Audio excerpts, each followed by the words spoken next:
So, welcome back to Rare Connection, where we bring voices from the community together to share stories, science, and support. Uh, I'm your host, Joanna, and today's guest is Ben, a rare disease researcher and advocate with over 15 years experience in cell and molecular biology, clinical research, and leadership. He played key roles at Sanford Research, including leading the Chord's Rare Disease Registry and the Experimental Therapeutics Screening Facility. Ben also lives with lymphatic colitis and oral lichen planus, two conditions that many rare or lesser known diseases don't always get the research attention they deserve. Before we begin, a quick disclaimer. Nothing shared on this podcast should be taken as medical advice. The conversation is for informational purposes only, informational and educational purposes only, oh, always speak with your healthcare providers before your about your own health or about your own health or treatment decisions. So Ben, can you share your journey with lymphatic colitis and oral lichen planus and how it began? Yeah, of course. Well, first of all, Joanna, thank you for welcoming me onto the podcast. It's really great to to talk to you, get to know you a little better, and tell my story. So my name's Ben. I've lived as a rare disease patient my whole life, and I have two autoimmune diagnoses that are considered rare. One of them is lymphocytic colitis, and the other is called oral lichen planus. And they both involve the digestive system. And so my whole life, as a kid, I had I would go through periods of time where I would have just really bad pain, and it was localized to like my stomach area, but I could never really pinpoint where it was or what was going on. It was just more of a chronic burning pain, and it would come and go. And I guess the advice I got was just that it was, maybe I was just fighting off a little virus or something, and that's what happens. And as I got older, things got to be a little bit more dramatic, where I would, be in my mid 20s, I might be 250 pounds. And without changing anything about my diet or anything, I would just drop a lot of weight over the course of a few months. And it was unexplained. I would feel real gross, and I'd be real lethargic and not have a lot of energy. And so I began to go to the doctor. And in 2020, I think it was, that was when I received my final diagnosis after years of talking to folks about things and visiting physicians. Just like so many rare disease patients you live with, this diagnostic odyssey that people talk about, is a real brutal thing to deal with. And the irony there is that I spent probably 8 years of my career working with rare disease patients and patient advocacy groups and talking about these kinds of things before I realized that I was going through it myself. And then I got my diagnosis. It was rare, and I thought, oh my gosh, like how dense can you be here? And and so when I finally figured out what was going on, there was a steroid treatment that I was put on, that helped clear things up.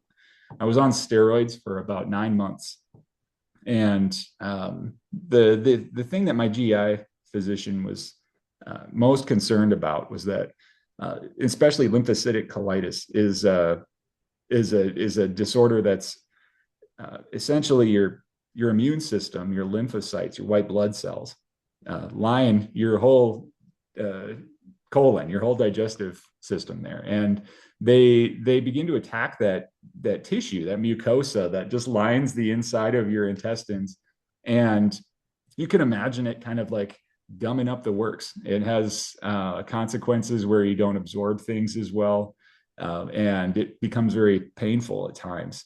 And then there's all sorts of unsavory GI symptoms that go along with it.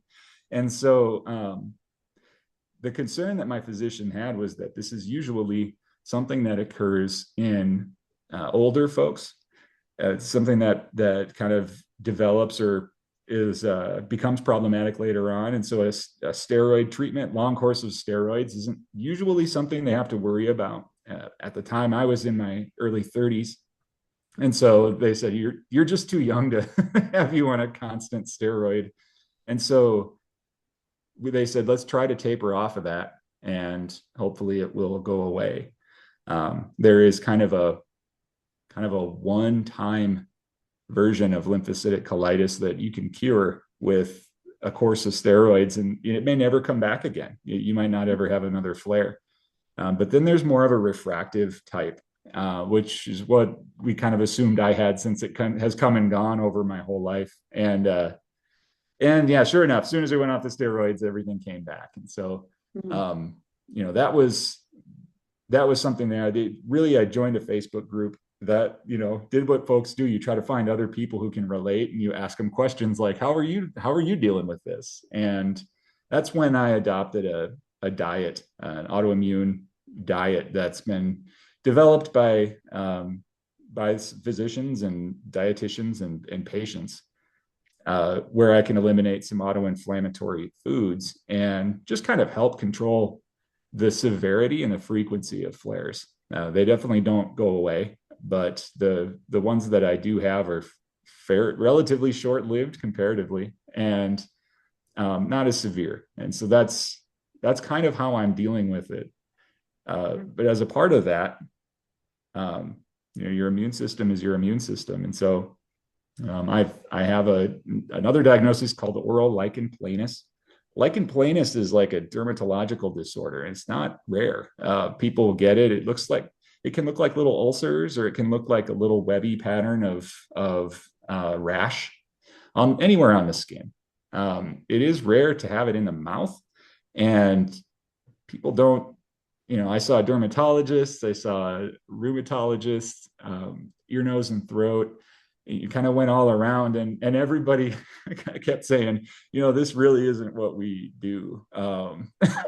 So I finally said, well, who does? They're like, well, a dermatologist or somebody who should be able to handle it. And that's ultimately where I wound up getting my diagnosis. And there's two types of that too. One of them is called refractive oral lichen planus. That's really not painful. It comes and goes, and it looks a little bit like a white webby pattern within the cheeks or the gums. And it's an autoinflammatory sort of a situation. Your white blood cells are activated there, and they're attacking your own cells, your own tissue. I have the other variant that's called erosive oral lichen planus. And with that, you develop mouth sores. And so that's been a common theme throughout life too. I've had more canker sores than anyone I've ever known. And that's kind of what I've treated them as. But probably for the last 18 months in particular, I have always had at minimum a half dozen canker sores in my mouth at any one point in time. And there's just really not much I can do aside from putting a topical steroid on them in my mouth about 4 times a day. And that helps kind of keep them settled down a little bit so that they're not so inflamed. but they are still there, still very sensitive to hot food, spicy food. And that also makes it hard to keep a good nutrition, keep weight on, keep healthy in other ways because it hurts to eat. So you kind of only eat when you have to, and it becomes that becomes disruptive to your life. And so, as a researcher, working as a researcher, understanding rare conditions, and then moving into a system where I'm much more of an advocate, working with patient registries and working with advocacy organizations to help with their research strategy. I really got to feel part of the community in a different way. And I was able to relate to people's stories. And more than that, I was able to look at people who were getting diagnoses, not for themselves, but for people in their family, like their kids, and understand the motivation, the passion behind what they were doing to go start an advocacy group or go get involved in an advocacy group. Um, there's a fiery passion there that really is pretty unrivaled, and I have always respected it, but I, after being diagnosed, began to identify with it. And so, um, that as the course of my disease and my diagnosis and things have progressed right along with my career, I now work full time as a self-employed business owner. I help specifically rare disease patient advocacy groups with their digital marketing websites and stuff. But I also will just have conversations with people, talk through research strategy, talk about gathering patient data. How do you engage with researchers? All of those kinds of things, because I do truly believe that patients in rare disease, when there's not a lot known, patients are the ones with all the answers. And if patients aren't effective at getting in touch with communicators, aren't effective at getting their message out, then that slows the whole system down. And so I want to be a part of people's progress. I want to be a part of the overall drug development pathway becoming a lot more approachable, becoming a lot more accessible to the rare community, and speeding up things like therapy development and approvals. And so that's kind of, the backbone of me as a rare disease patient, a little bit of me as a rare disease researcher, and now me as a business owner with a company focused on helping those in the rare community. So, yeah, as a former researcher, no, did your medical experience help or hinder you? Yeah, that's a great question, because I think that uh, it depends on the time. I think that you could look at it a few different ways. The one side of the coin is that uh, a decade and a half of reading scientific literature and working for a hospital system and working closely with physicians and medical teams. I can fairly readily speak that language, and so I can sit down in an exam room with my physician and have a conversation about what exactly is happening, biologically, and if they recommend a therapy, what's that mechanism of action, and have those conversations, because I'm curious as a scientist. I always want to understand and Mm. have an idea of what's going on. And so in that way, being a scientist has helped, because I can kind of understand the underlying biology as I learn more. And that has helped me explain things to other patients. But it's also helped me try to understand where the gaps are in knowledge within my own conditions that I've been diagnosed with. Now, the other side of that coin is that sometimes having information is more of a burden than a blessing.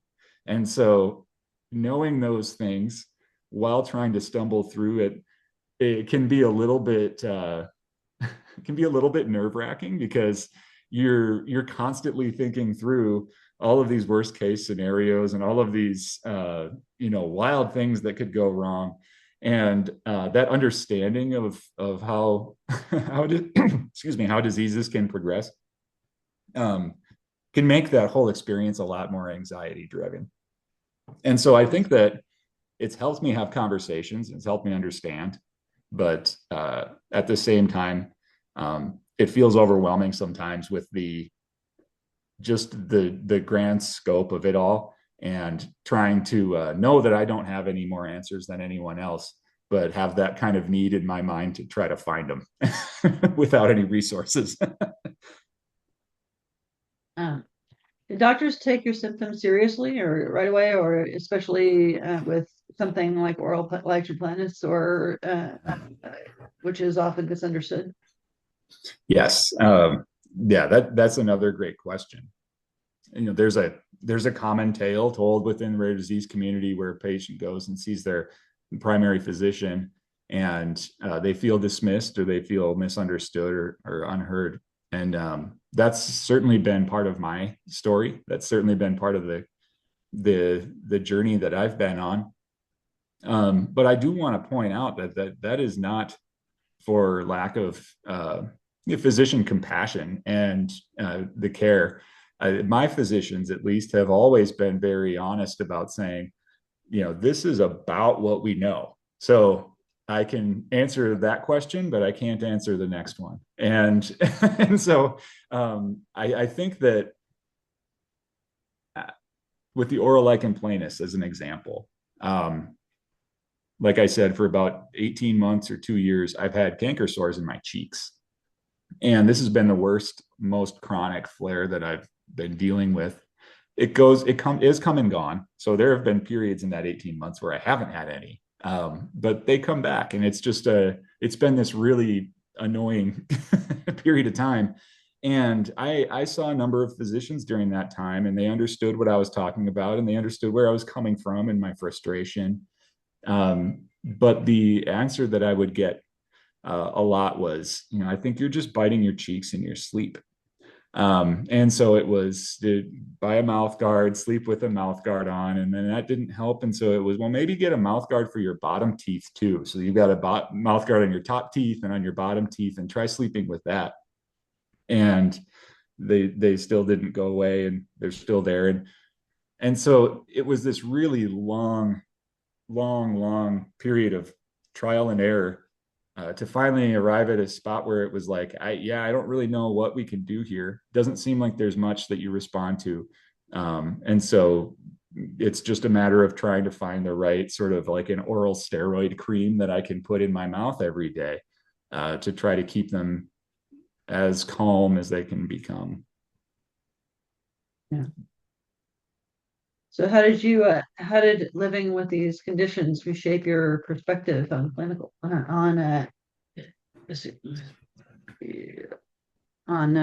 research and healthcare delivery?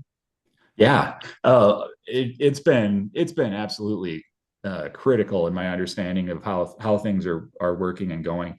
Like I said earlier, I worked at a hospital system, so it was a large hospital system in a rural part of the country, and so especially in this area, the plight of rare disease patients is made just that much more difficult because you don't have access to the whole machine. You don't have access to the healthcare system in the way that you would if you lived in a more populated area.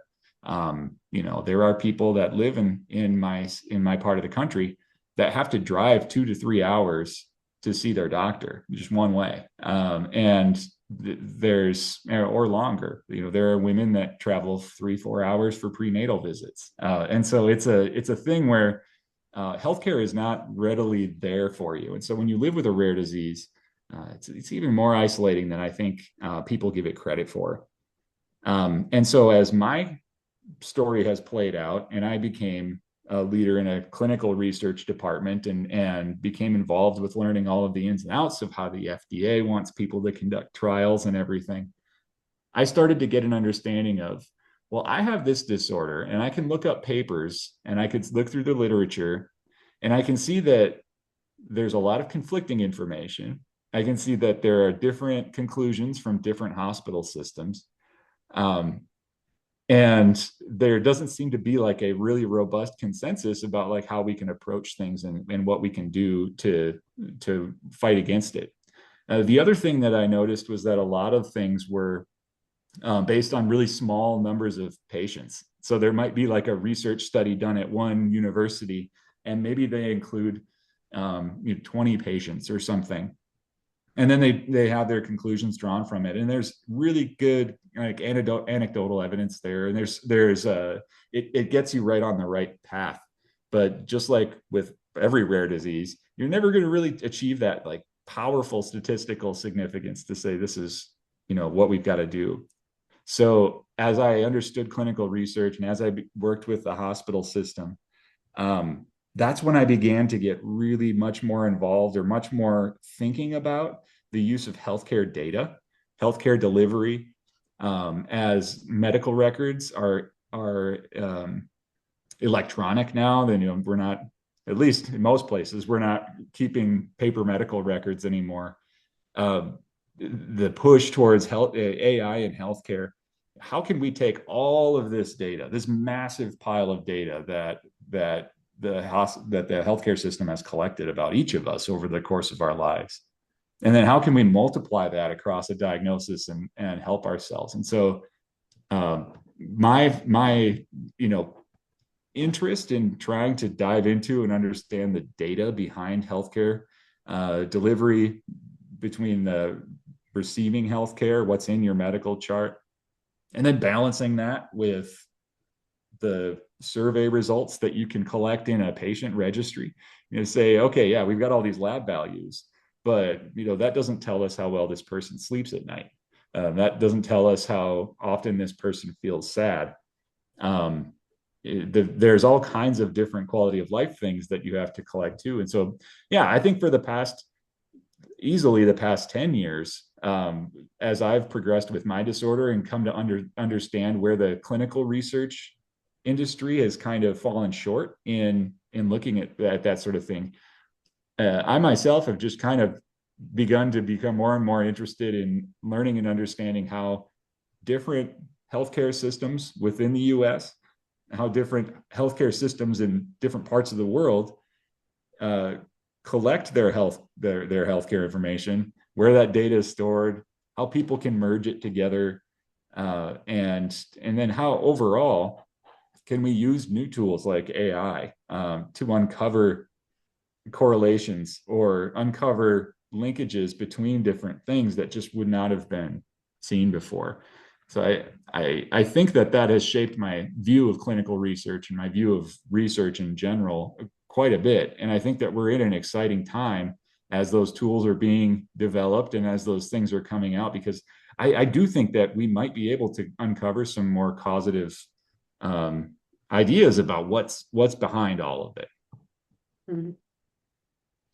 So you worked with the Court's Rare Disease Registry. How important are registries for undiagnosed conditions like yours? Yeah, I think that if you have, I'll back up and I'll just kind of say let's say that I've received a diagnosis for disease X, and it's been observed. People know that disease X is a thing, but most doctors haven't ever seen a patient with it. And there have been a couple of researchers who maybe were like stumbled across a gene or something that could have been, causing something. But that's really all they know about it. And so there's this disease out there that I just got diagnosed with, disease X, and I want people to research it. I want there to be a therapy that can be used. But the people who would develop that therapy, the researchers, the universities, the physicians, the pharma companies, they don't really even know where to start. They don't know anything about it. And so to even get that process kicked off, I have to be able to share my story. I have to be able to tell those people what life is like with disease X. And with their expertise and with their knowledge and their understanding of how the body works, how biology is supposed to go, they can maybe hear that story and then get some ideas. Oh, maybe this is like, maybe the kidney is involved here. Maybe there's some renal biology. Maybe this is a cardiac thing as well as a neurodevelopmental thing. They can draw their own ideas, and then they have something to go research. And they can find ways to use their ideas to generate some preliminary data. They can use that preliminary data to write grant applications and receive funding to study it more and more. And as more people like me with disease X tell our story through a patient registry, those researchers are empowered with more and more information to steer their ships toward finding a cause and developing some sort of a remedy or a therapy for disease X. So, for the question, how important are patient registries? It critically important. That's the foundation of it all, from my perspective. When you start way back at the beginning of that story with disease X, I think about all of the families out there who have kiddos with rare conditions, or of all of the families out there who have multiple people in that family with the same rare disease, yet nobody really knows what to do with it. They have to be able to share their story easily, readily, and that information has to be accessible to the people who can do something with it easily and readily. So working with the Chords registry, that was really something that we targeted. From that perspective, we built that registry so that it would be free. It wouldn't cost anyone anything to access the data or to contribute data. That there wouldn't be any sort of blockade against access to anything. If a person applied with a reasonable research purpose, then they could get access to the information. And it was all de-identified and stuff, of course. But putting together a platform and putting together a system where people can do just what I was saying, where they can just answer some questions to give researchers the information they need to get started, is that the very basement level of figuring out what's behind a rare condition. Now there's Rare X also, but it is another. Yes. Um, but, I had the pleasure of being a part of working with the folks early on with Rare X, and yeah, I've worked with them on a couple of different projects where we were trying to harmonize some data. Take some information from our registry about a few diseases, take some information that they had about those same diseases. We've got different information.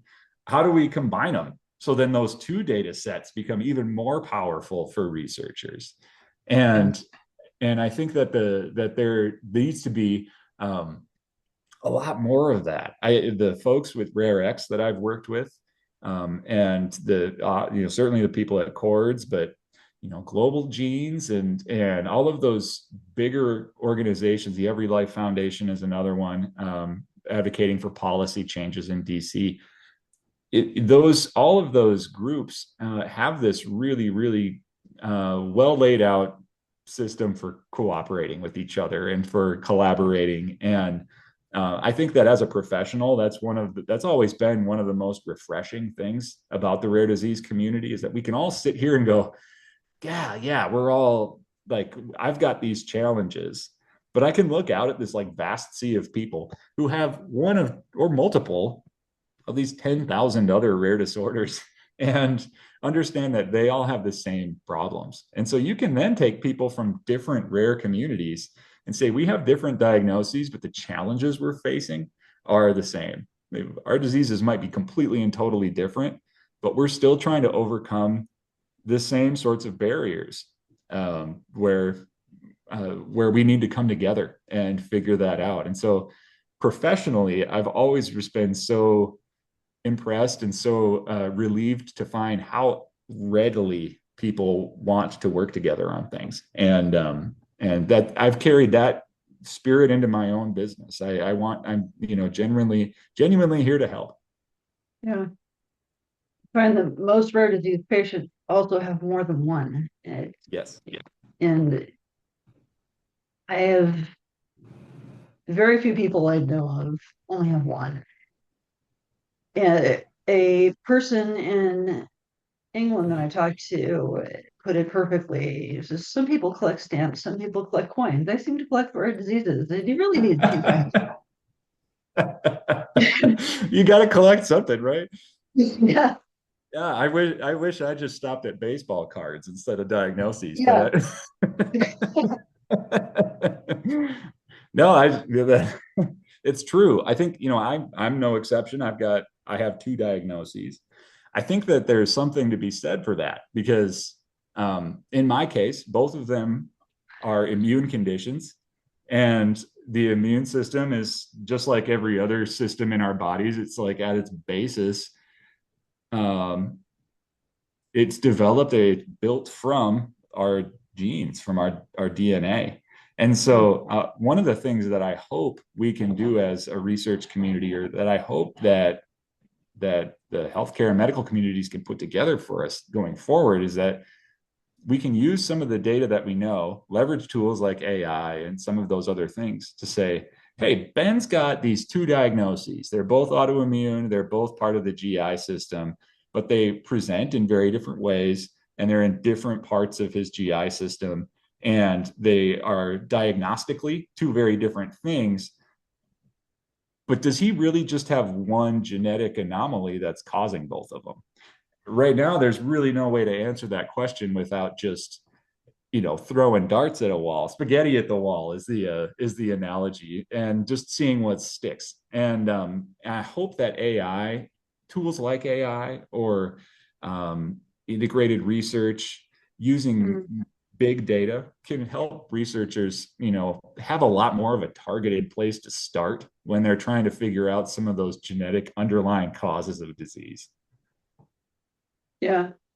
Uh, so, yeah, I talked to one person who doesn't even have a name for their condition.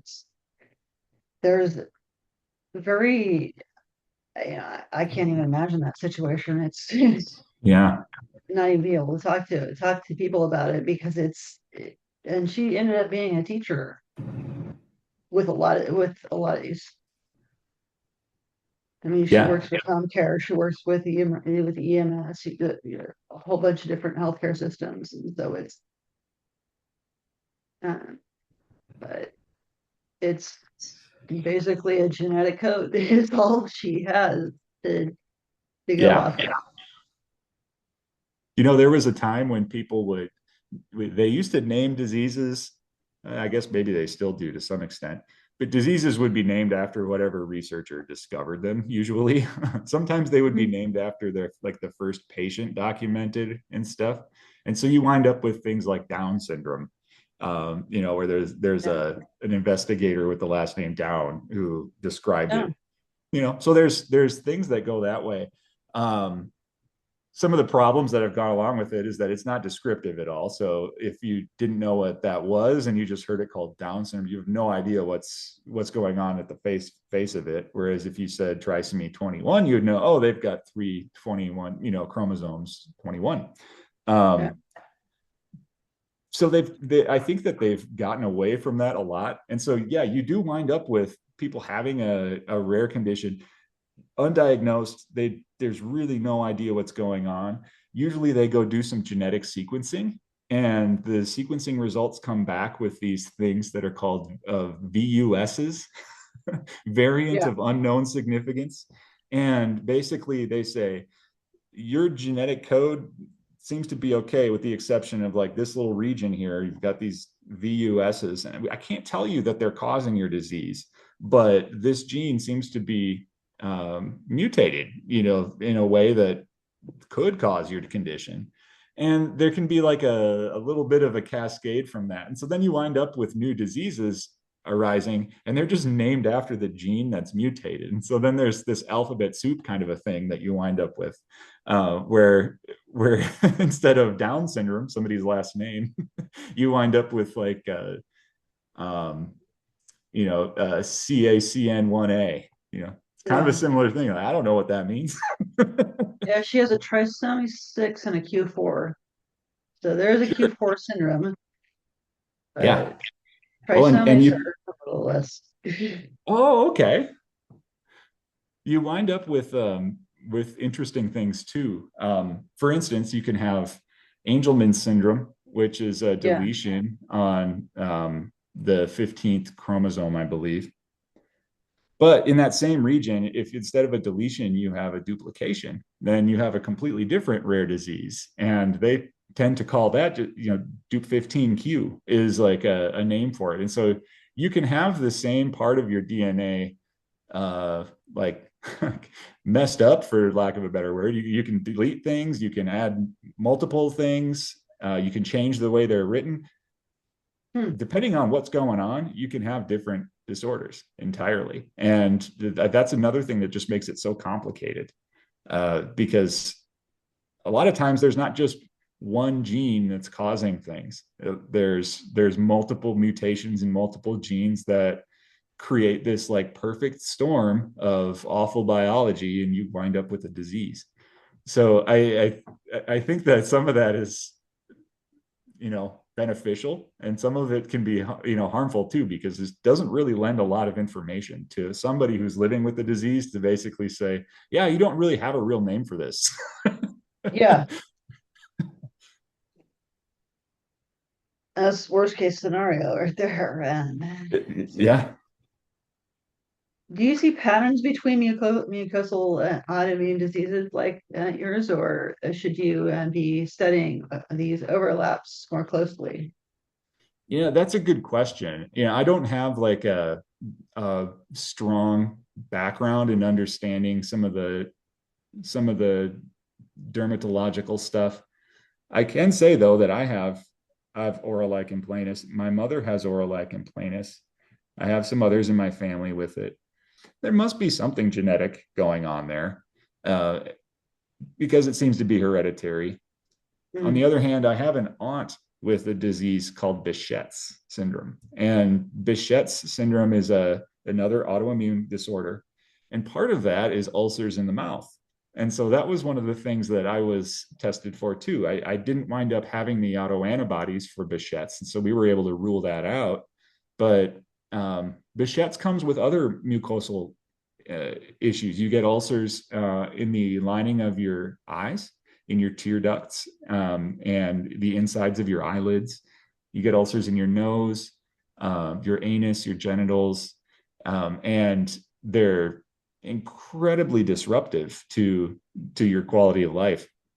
And it's kind of the same thing. You could throw a bunch of steroids at it to try to calm everything down, but there's not a whole lot else that they can do for things like that.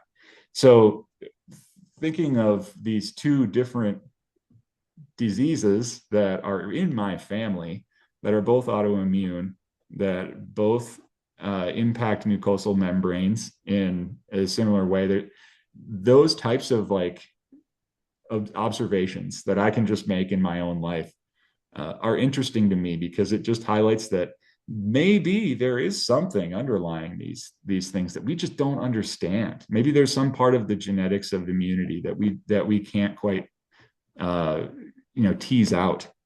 And the exciting part of that for me is that time and time and time again, there's story after story of breakthroughs being made in rare disease research to understand what's going on with the person's illness that immediately translate to common disease. We know so much about how the body works and how the human body is supposed to work by studying what's gone wrong when it doesn't. And so you can take a disorder where something's off, there's no real ready explanation for it, and then they can do some genetic testing and say, oh, here's what's going on. You have this biochemical pathway is messed up, and we've never seen that. We actually didn't know what that protein did, but now we know what it does because we know what happens when it's broken. And so if it gets broken in other ways, that can help them figure some things out too in terms of therapies. And so there's a lot of cases where we've used things like precision medicine and looking at like one individual genetic sequence to help understand how biology is working. And so, yeah, if there are underlying things that connect mucosal disorders or things like that, especially within my one family and their different diagnoses. That makes me feel excited for the potential in discovery there. And then who knows what can fall out from that? Who knows where that information could lead medicine overall? And that's just one tiny example. That's something that could play out across any disorder. Mm. So, what do you wish researchers and pharma teams better understood about patient experience, especially with rare overlooked symptoms? Yeah, that's a great question. So, what should what should researchers and physicians and the medical community know? Like I said before, I don't I've heard multiple cases, and some of them are very well deserved. Don't get me wrong, but I've heard a lot of cases where people, you know, have some real salty experiences with researchers or with physicians where they've been rubbed the wrong way, they've been outright dismissed, and that happens. Unfortunately, it's horrible. But I think for the most part, physicians and scientists are just as curious and motivated to figure out what's going on with you as you are. And when they don't have a ready answer, it's a hard conversation for them to have with you. And it's a hard conversation for you to receive because you've gone there to get help. That's your body's not working, you go to the doctor. That's what that's what we do. And when they can't offer relief, that's scary. I think it's scary for them too. And so one of the things that I've always tried to work on is, especially through the CORDS registry, is finding ways to connect those two groups of people where you have researchers, physicians, medical community, and then you have patients on this other side. And I always made this joke where we are working with patient groups to collect information about what life is like, and then we're sharing it with researchers. I'm a patient and a researcher, and so it's like I feel like a chaperone at like a seventh grade dance where like I've got one group on one side of the gym and the other group on the other side of the gym. And like they both really want to dance with each other, but like nobody wants to come out to the middle of the floor. And so it falls on, groups that have a foot in both worlds to try to find ways to bridge that gap.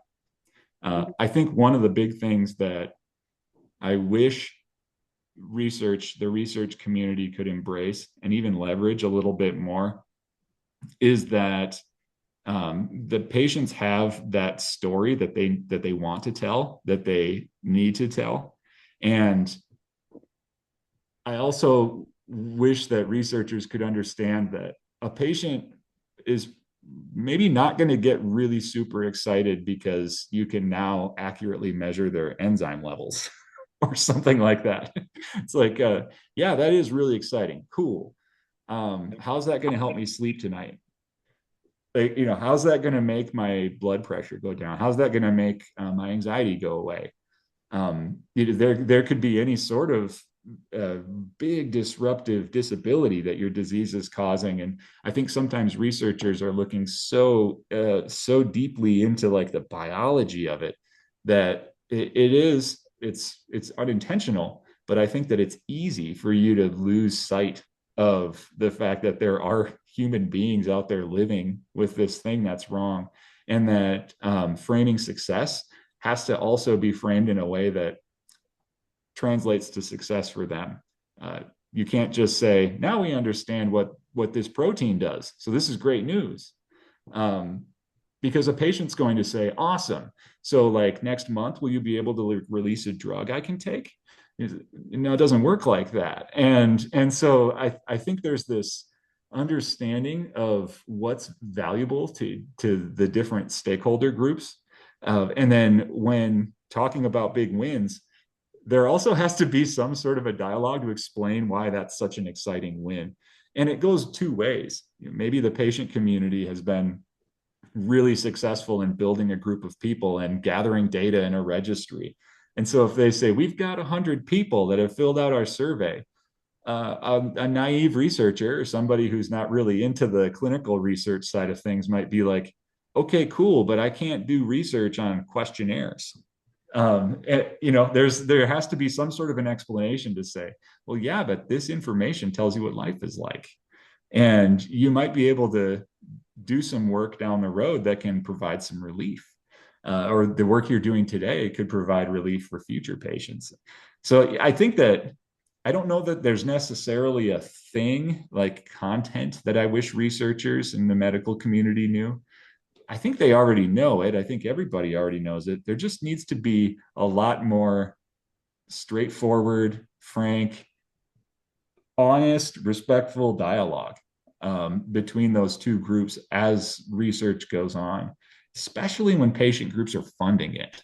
There has to be some sort of an understanding of, where are the deliverables, what rights does the patient group have to the data, all of those kinds of things have to be fleshed out, or those things go sour fast. They can anyway, and they do. So those kinds of things I think are important. Yeah, I know a lot of times doctors don't want to go outside of their own specialty. That's very true. And they might be discouraged from doing that. They're in a hospital system. They have their departments and they have their things built out in a certain way so that they can compartmentalize different areas of therapy. They can put people who focus on similar diseases and things together. It just makes the system flow more easily. And so, yeah, that in my own experience, showing up to my primary care to say, hey, I've had these canker sores in my mouth for like 9 months. And I've gone to see three Yeah. different people. I've gone to a dentist. I've gone to all these, and nobody can tell me what's going on. I need you to tell me what's going on. And then, 6 or 7 referrals later, I'm back in her office and we're looking at everything. And it's just kind of like, all right, well, the most likely diagnosis seems to be this rare disease called oral lichen planus, and yours seems to be this erosive, type. And so I think that cascade of referrals is is part of the frustration we have as patients, but it might be the most efficient way to get there for the hospital system and the way that the whole machine is built. And I think we could probably have an entire other podcast about Yeah. how the healthcare infrastructure, how going to see your doctor translates to them, prescribing a drug and you going and picking it up at the pharmacy and then your insurance paying for it, or as is often the case, not paying for it. And so you wind up being in all of these troublesome situations just because of the way the machine is built. And so I think that there could be a whole other conversation there. That's actually a Dr. Seuss book. Oh yeah. Yeah, they actually wrote a book. It's called You're Only Old Once. Is that right? Yeah, I'm going to look that up. I have not heard of that.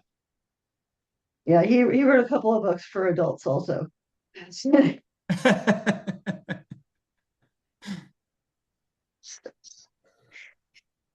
Somebody gave it to me when I was working in a residential care facility, Oh, and it's available on Amazon as everything else.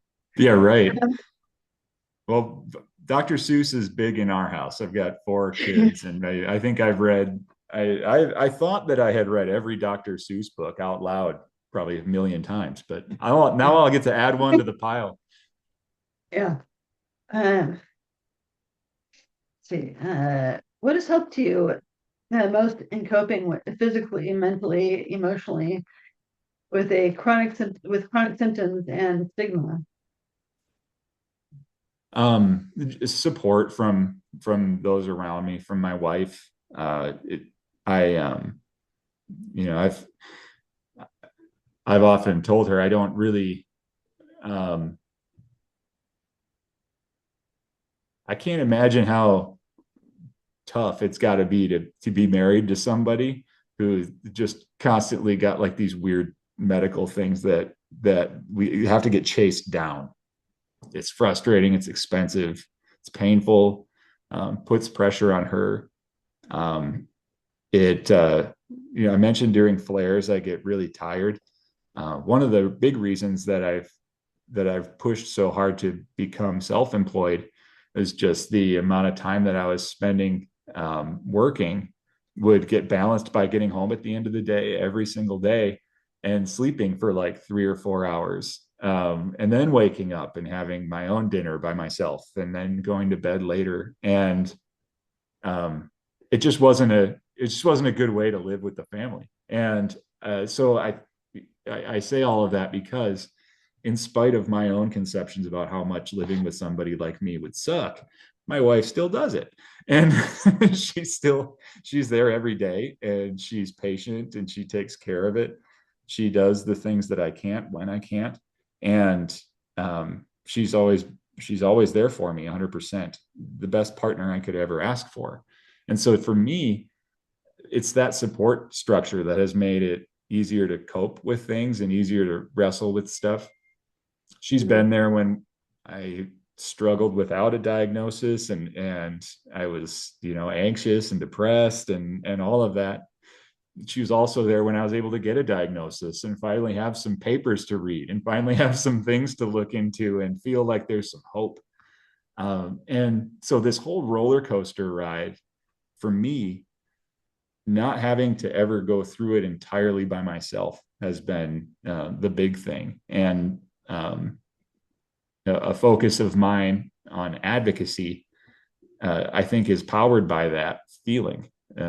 If I can relate to someone else with a chronic health condition, and their life situation means that they have to go through a lot of that themselves, that's why we have advocacy. That's why we have advocacy organizations. That's why we work so hard to build communities. Is because you shouldn't have to deal with a rare condition by yourself. You should have people who can at least understand, willing to sympathize, sit there with you while you rant for 45 straight minutes. Talk to you after every confusing doctor's visit you go to, and um, all of it. So I think that that's been a big force behind my desire to become more involved in helping people who are trying to help the patients, help people living with it. So a big part of this is connection. It's just why I call it our connection, but I have connected people with by email, and also I have a Facebook group called Our Connection also. Have you connected with others who live with these conditions, or are there support groups out there? Yeah, I have. So I belong to a couple of different Facebook groups. One is for people with just general autoinflammatory disorders. That's where I get a lot of my information about making this diet work.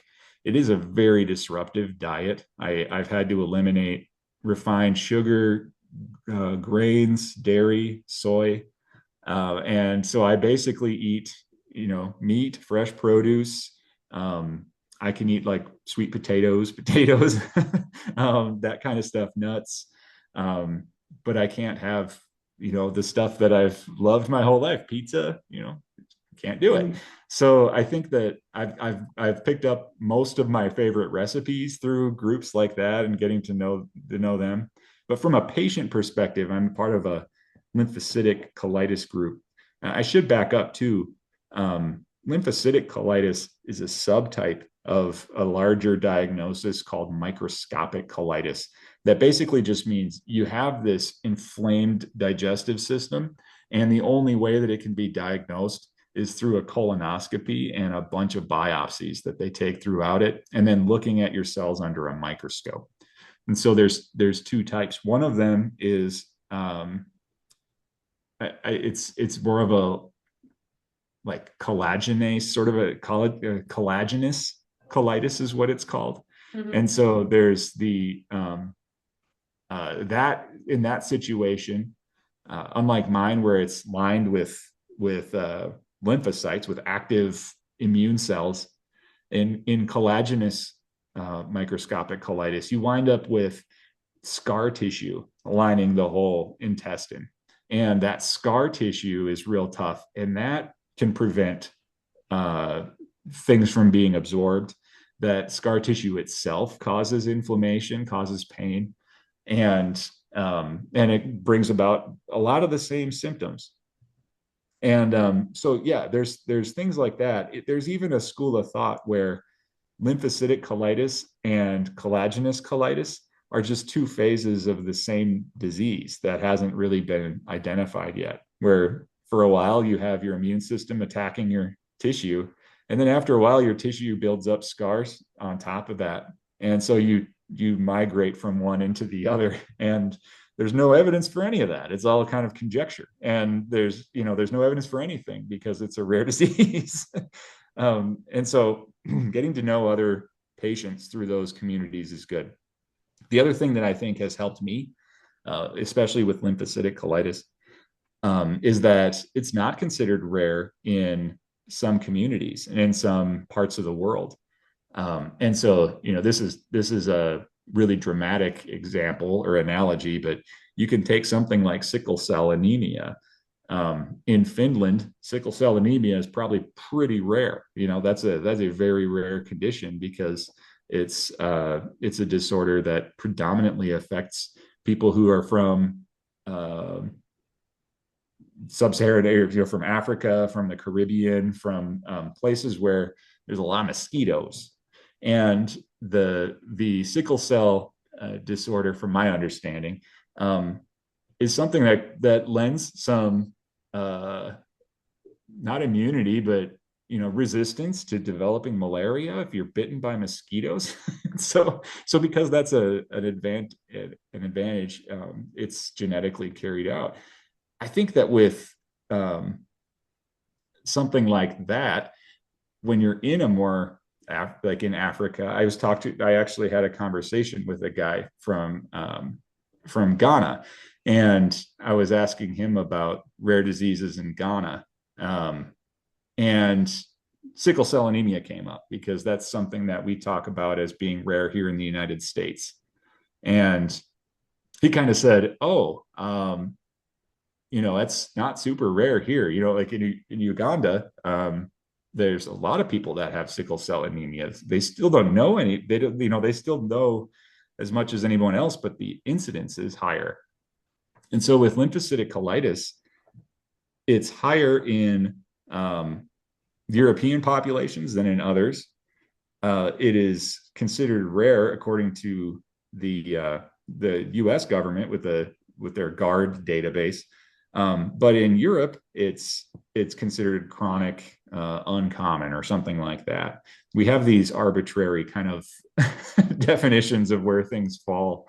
And one of the things that they do know is that lymphocytic colitis impacts women over men in a ratio of something like 9-1. And so this is much more common for women to have this than for men. And it's a lot more common for women who are beyond menopause or older in their age than younger, like in their 20s, although that does happen.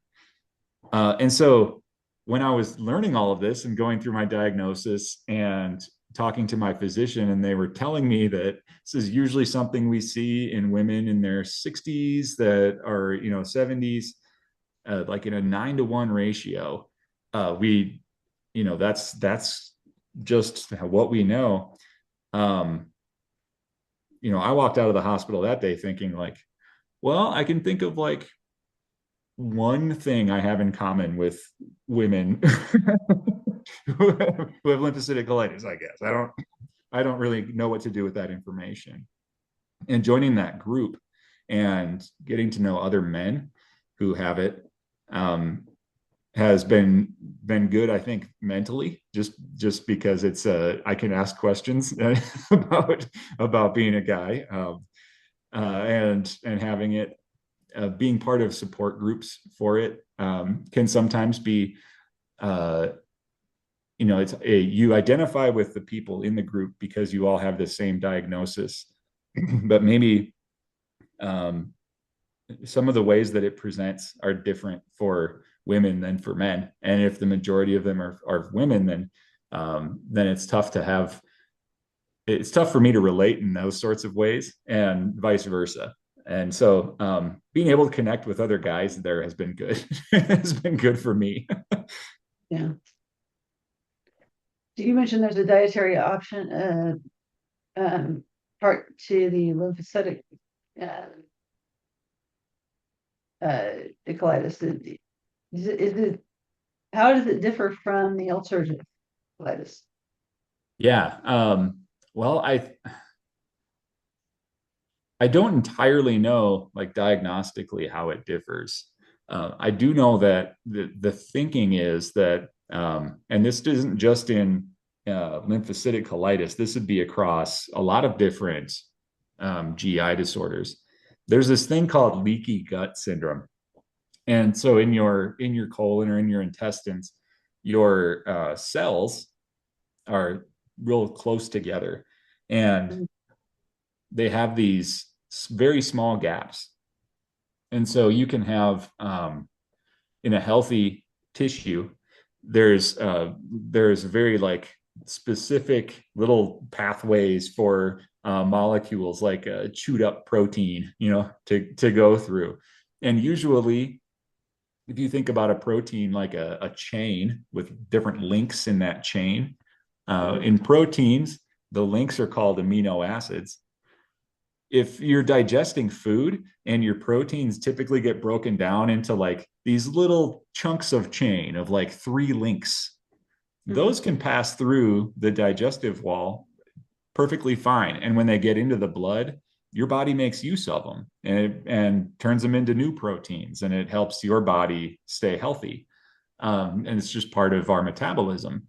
With a leaky gut, the thought is that those junctions between the cells aren't as tight as they should be, and they're maybe a little bit open, or maybe there's not as much control over what can get through the intestinal wall. And so you wind up with these chunks that aren't three links long. It's not a little chain with three links. Maybe it's a chain with like 11 of them or something. And when those get through the wall, on the other side of it, your immune system can find those and say, whoa, I don't know what this thing is, but we aren't supposed to see anything like it in this area. And that can activate your immune system, and then your immune system starts to try to defend.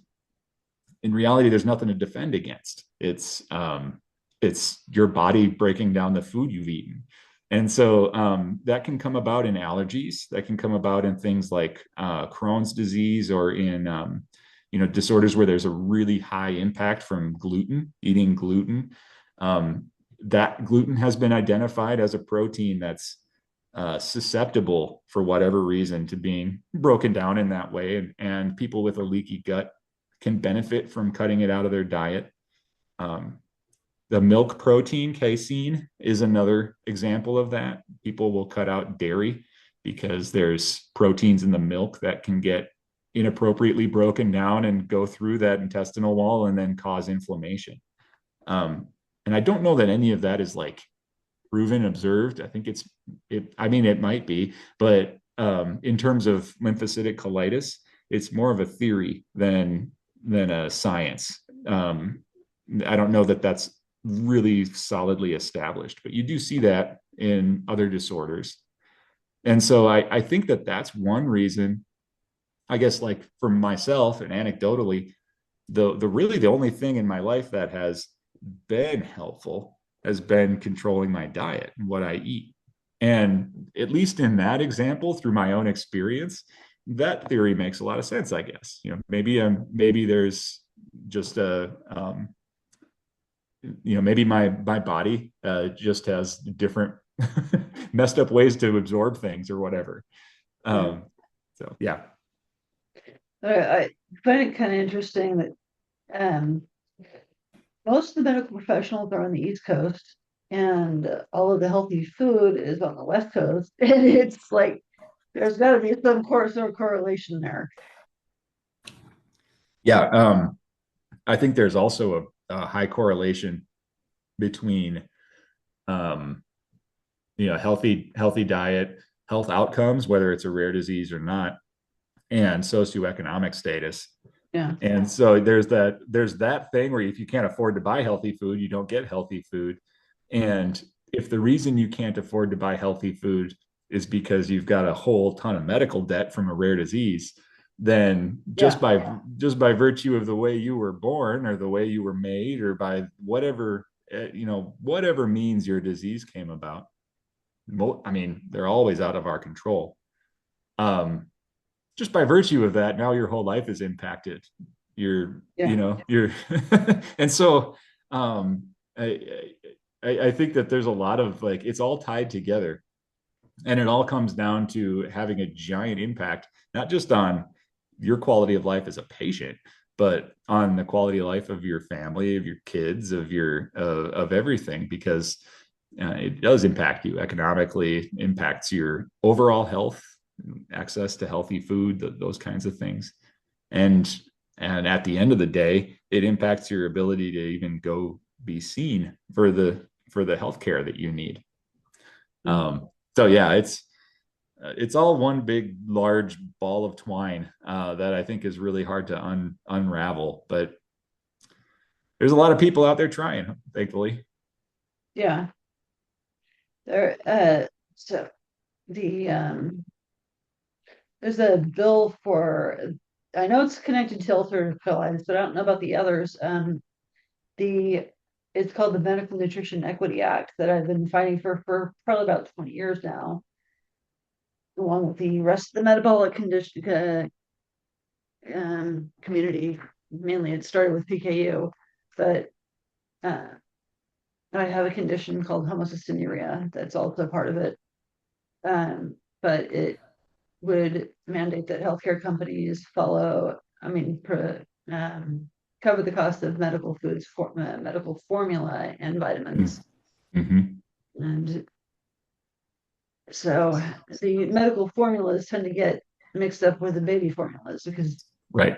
yeah, Yeah. It's, about this time last year, I was at a family conference. We helped a group build their patient registry, and the disease that they advocate for is it's interesting. It's called maple syrup urine disease, yeah, and so I was at a group, a family conference, and they had a lot of patients there. There was a large contingent of the Mennonite population that was there. It's very, very interesting to get to know them and understand what their lives are like with the rare disorder. But those folks are lacking an enzyme that gets used to break down protein, and so one of the approaches to it, if you can diagnose someone early enough, is you can put them on these formulated foods that have this enzyme that they're missing. At least I think that's how it works. I could be yeah. getting that wrong. That is how it works. They have four different amino acids, so there's a branched chain amino acid. That's right. So with mine, it's methionine, Okay. PKU is phenolene. There's also tyrosinemia, which has a problem with Oh tyrosine. yes, I have heard that. Yes, yes. So there's these like medical foods. Yeah, it's like your drug, but you eat it. kind of. Yeah, it's you. So the medical foods are basically designed. They have no protein. Um, so they have very little. They have very little protein, like That's right. less than a gram. Yes. And if you have a tolerance of like under 6 grams a day, which some of the kids do. Yeah. I mean, I've seen tolerances as low as 2 grams a day. It's crazy. Yeah. They were talking about that. I mean, it was like, how do you live on 2 grams of protein? Medical foods formula. The formulas don't have the amino acids that we can have, Yep. and so that's how they differ. They just take out that amino acid, and Yeah. That's right. I was thinking that they were like providing a protein that you weren't able to make or something. So they're limiting the kinds of protein that you can't digest. right. So yeah, but we do have to have, everybody has a different tolerance, but like mine is pretty high. It's 30 grams a day. But and I'm currently on a clinical trial which just got extended for another year. Oh, okay. And so it's possibility that I might be able to get more. Um, and so it's that's another aspect of this. It's uh, but so anyway, moving on. What's the biggest myth or misconceptions about either of your conditions and that you'd like to discuss today? Um, Biggest myths or misconceptions. I think that there are a lot of like um I don't know that there are like consistent myths or misconceptions, but what I will say is that um through my own experience, through my life, uh Mm, there have been a lot of uh attempts to try to shoehorn my symptoms into a disease that didn't really fit it exactly. So, mm, you wind up like taking treatments or take adjusting your lifestyle to address a health condition that you don't have. And so there are things like, oh, you just need to have more fiber in your diet or whatever. And so for a while I was consuming like a absurd amount of psyllium husk, or Metamucil is kind of like a brand name. So eating a lot of this stuff, it didn't make a difference at all. Just like unnecessarily eating a whole bunch of it. It does work for some people, by the way, but not me. mm, Um, so I think that there's been a tough uh, that's been tough to kind of battle against.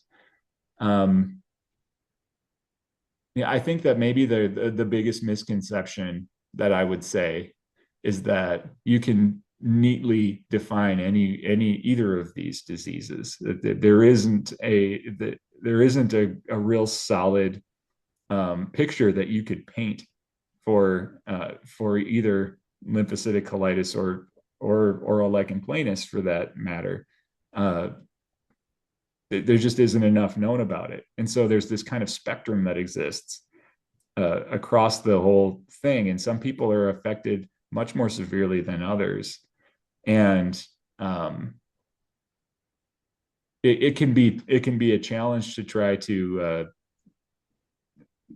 describe your experience with the disease to people who have a much more severe form of it or have a different form of it where their symptoms aren't exactly the same, and then have to have a conversation where it's like, no, we do have the same thing though.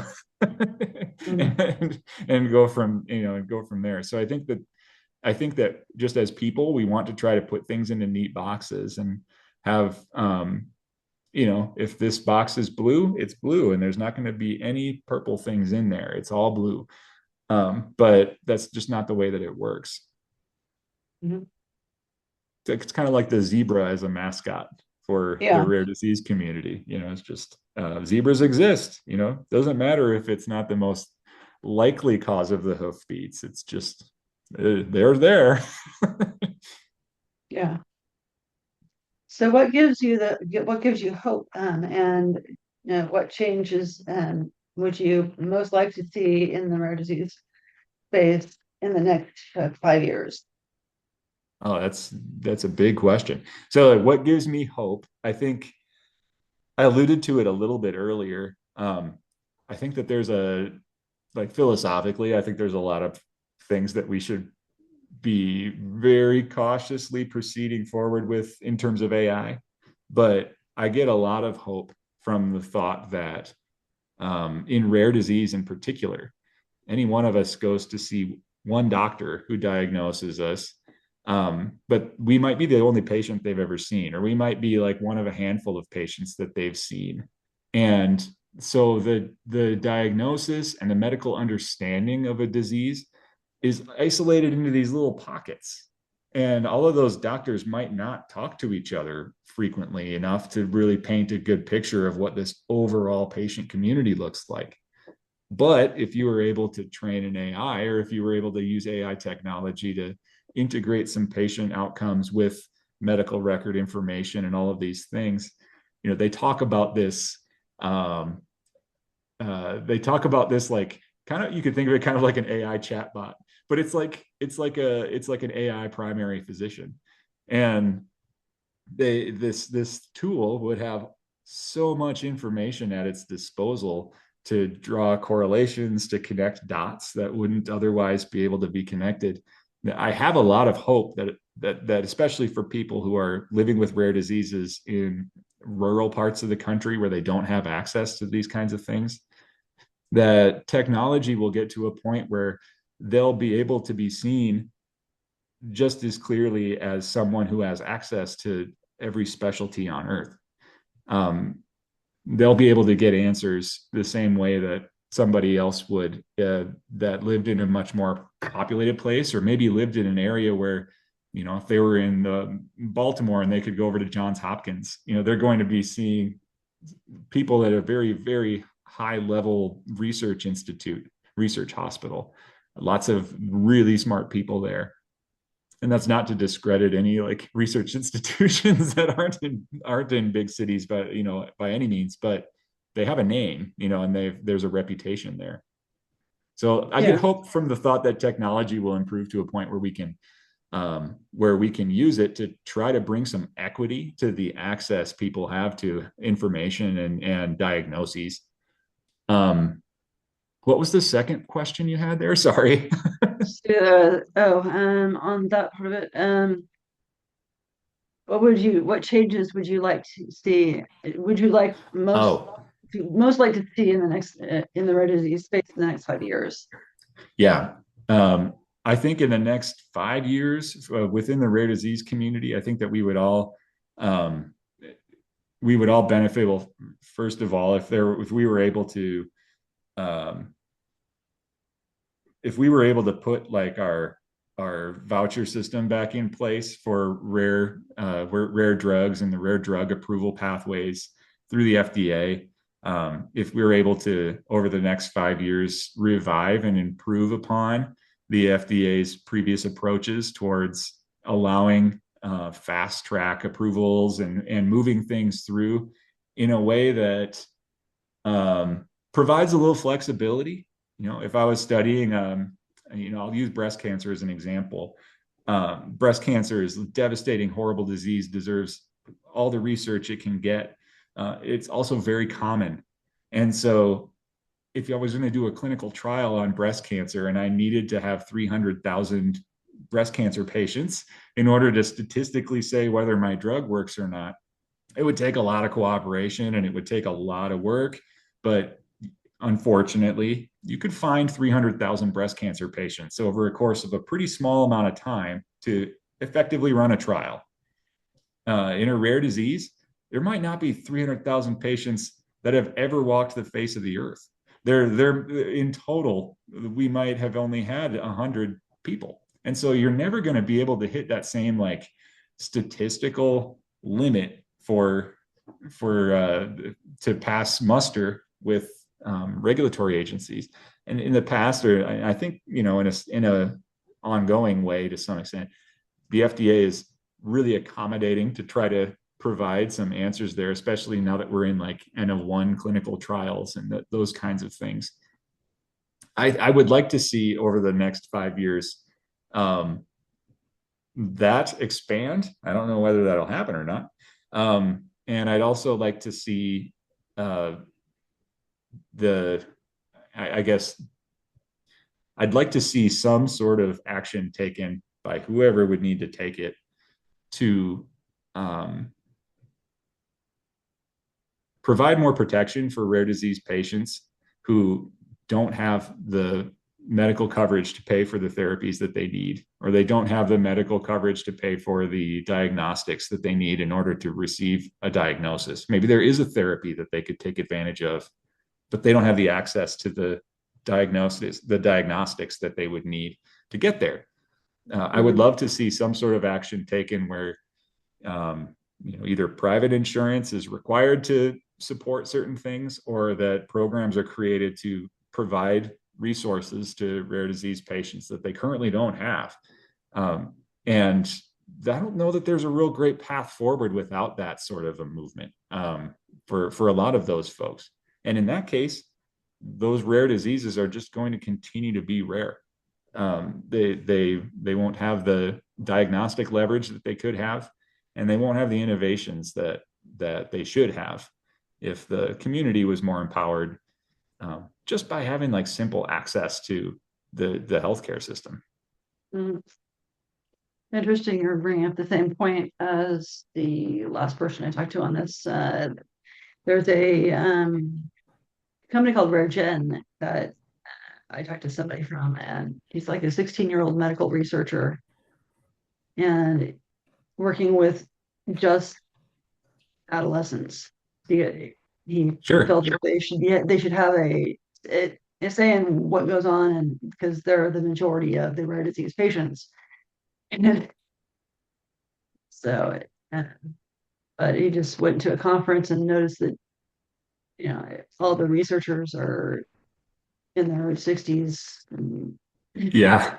It's yes. That is another problem. I think that is something that I haven't necessarily lived with as an experience myself, but I do know a number of people who have. I've known a guy named Seth Rotberg for a number of years, buddy of mine, and Seth started a nonprofit called Our Oddessy, and the goal of Our Oddessy is to uh, take people who have rare diseases that are like graduating from seeing their pediatrician and moving into this adult world of medicine and this adult world of like living independently and dating and going to college and planning for your future while having this diagnosis that makes your life a little more spicy than others. You might not so there's tackling sorts of issues like how seriously should I be dating if I don't know how long I'm going to live, and those kinds of things. There's not a lot of resources out there, and Seth started Our Oddessy to help with that. And there's Taylor Kane is a young woman who has Remember the Girls. I've known her for a number of years. Her goal is to try to bring attention to young people with X-linked disorders. So young women who are carriers of diseases that they have been told they don't have because, they've got two X chromosomes. And so the only people who could get them are males who don't have another X chromosome to lean on. Whereas, she and I think a lot of the other women in their group are like, just because I don't have the disease as highly as or as obviously as a male would, doesn't mean I'm asymptomatic. I may be a genetic Yeah. carrier for this thing, but that doesn't mean that like that I my life looks and behaves exactly like a person who wouldn't have this mutation. And so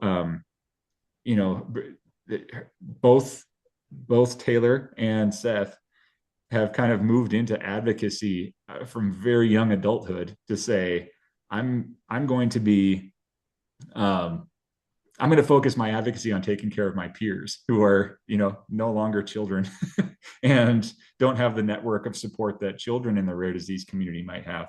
But they also don't necessarily have the support that they would have if they were established adults in a career with a life and and all of those things. There's a challenge there. And there's not a whole lot of support to help bridge that gap.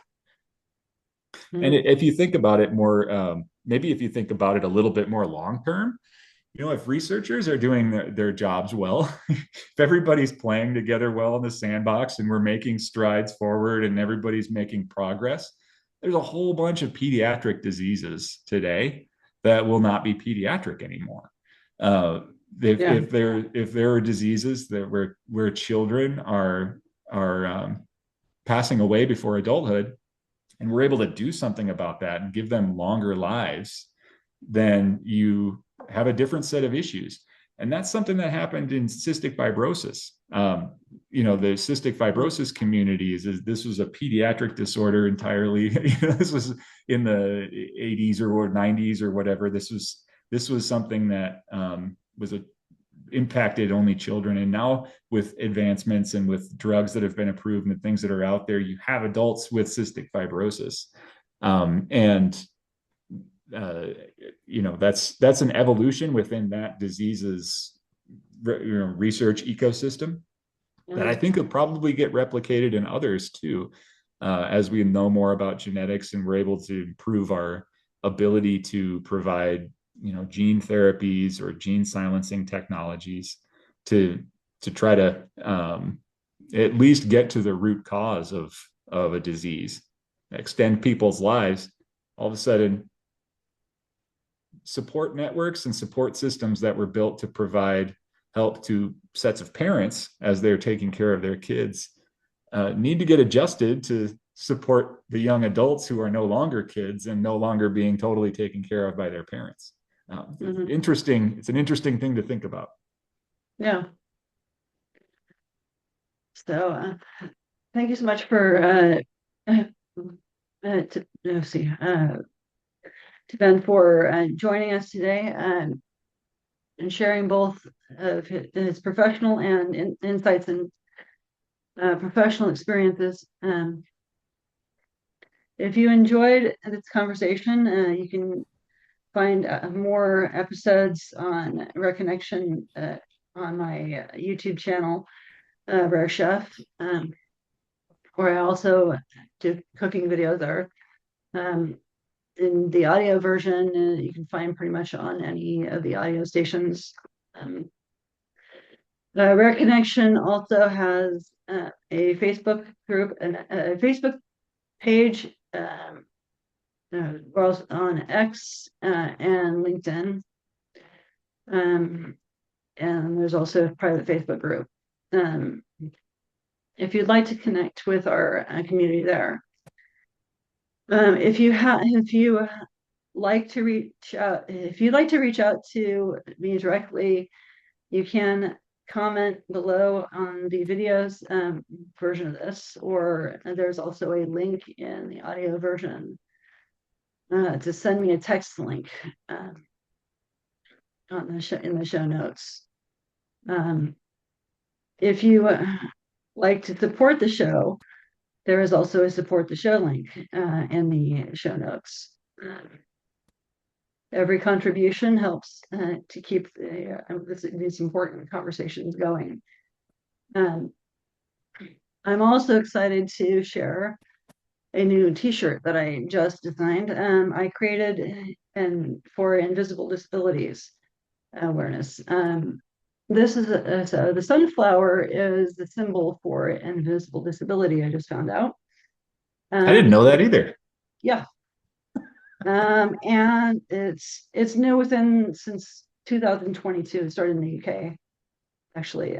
So I combined the zebra, which is the